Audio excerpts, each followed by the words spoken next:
అడిగా తురకపాలెం మిస్టరీ మరణాల కారణాలేంటి?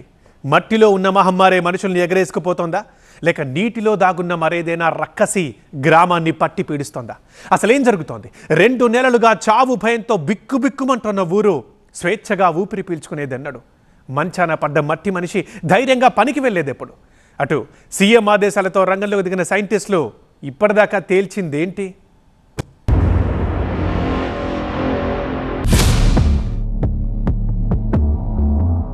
రెండు నెలలుగా నరకం అంటే ఎలా ఉంటుందో చూస్తున్నారు గుంటూరుకు కూతవేటు దూరంలో ఉన్న తురకపాలెం గ్రామస్తులు. పొలాలకు వెళ్లాలంటే భయం, ఆరు బయట కూర్చోవాలి అన్నా భయం, ఆఖరికి తినాలి అన్నా తాగాలన్నా భయంతో బెంబేలెత్తిపోతున్నారు. 60 రోజుల్లో 29 అకారణ మరణాలతో బిక్కుబిక్కుమంటూ గడుపుతున్నారు. పలువురు ఇప్పటికే ఆస్పత్రిలో చికిత్స పొందుతూనే ఉన్నారు.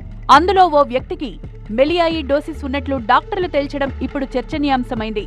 మరి ఈ 29 మరణాలకు ఈ మెలియాయిడోసిసే కారణమా అంటే చెప్పలేమంటున్నారు వైద్యులు. పూర్తిస్థాయి ఆధారాలుంటేనే అసలేంటో చెప్పగలమంటున్నారు.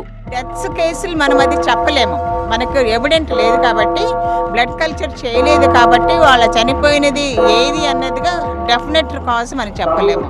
మరి ఈ 29 మరణాలకు కారణాలేంటి? ఏ బ్యాక్టీరియా వాళ్లను మింగేసింది అనంటే ఇప్పుడదే విషయాన్ని తేల్చేందుకు తురకపాలెంలో కలియదిరిగింది Indian council of agriculture research team. మరణాల మిస్టరీని తేల్చేందుకు మట్టి, వాటర్ శాంపిల్స్ ను సేకరించింది. అతి సూక్ష్మంగా ఉండే బ్యాక్టీరియాను సైతం ఇట్టే పట్టేస్తామంటోంది. కాకపోతే కాస్త టైం పడుతుందంటున్నారు ఐసీఏఆర్ శాస్త్రవేత్తలు. ఫస్ట్ టెస్ట్ చేయాలి, లైక్ ఐసోలేషన్ చూడాలి, చూసిన తర్వాతకే చెప్పగలుగుతాం దాంట్లో ఉందా లేదా అనేది. అది కాకుండా మనం ఇంకా నెక్స్ట్ లెవెల్ అయినటువంటి మెటాజెనోమిక్ స్టడీస్ కూడా చేస్తున్నాం. సో సాయిల్ ద్వారా మనకు ఐడెంటిఫై ఉంది. సో అది రిపోర్ట్ వస్తే కానీ మనం చెప్పలేము అది ఉంది, ప్రజెన్స్ ఉంది లేదా అనేది. క్వాంటిటీ కూడా తెలుస్తుంది, డెన్సిటీ వైజ్గా కూడా తెలుస్తుంది మనకు. అండ్ దాన్ని బట్టి మనం వీ కెన్ సజెస్ట్ దాన్ని కంట్రోల్ చేయడానికి ఏ రకమైన బయో కంట్రోల్ ఏజెంట్స్ వాడాలనేది కూడా శ్రీబోయ ద్వారా తెలుస్తుంది. ఇక్కడితో అయిపోలేదు. రేపు ఐసీఎంఆర్ టీం తురకపాలెంలో పర్యటించనుంది. వాళ్లు కూడా పలు రకాల పరీక్షలు చేసేందుకు గ్రామానికి వస్తున్నారు. మరోవైపు సీఎం చంద్రబాబు ఆదేశాలతో వైద్యాధికారులు తురకపాలెం హెల్త్ ప్రొఫైల్ తయారు చేస్తున్నారు. 18+ వయసున్న 1500 మంది బ్లడ్ శాంపిల్స్ తీసుకున్నారు.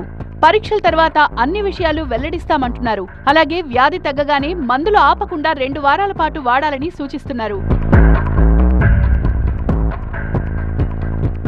ఇక వరుస పరిణామాలతో గ్రామస్తులైతే ఓ క్లారిటీకొచ్చారు. బొడ్రాయిపై నేరాన్ని వెనక్కి తీసుకున్నారు. దుష్టశక్తులు కాదంటూ హోమాలు, శాంతి పూజలకు బ్రేక్ వేశారు. ఏదో బ్యాక్టీరియా వల్లే ఇదంతా జరుగుతోంది, అదేంటో తేల్చండి, తమకు విముక్తి కలిగించండని వేడుకుంటున్నారు.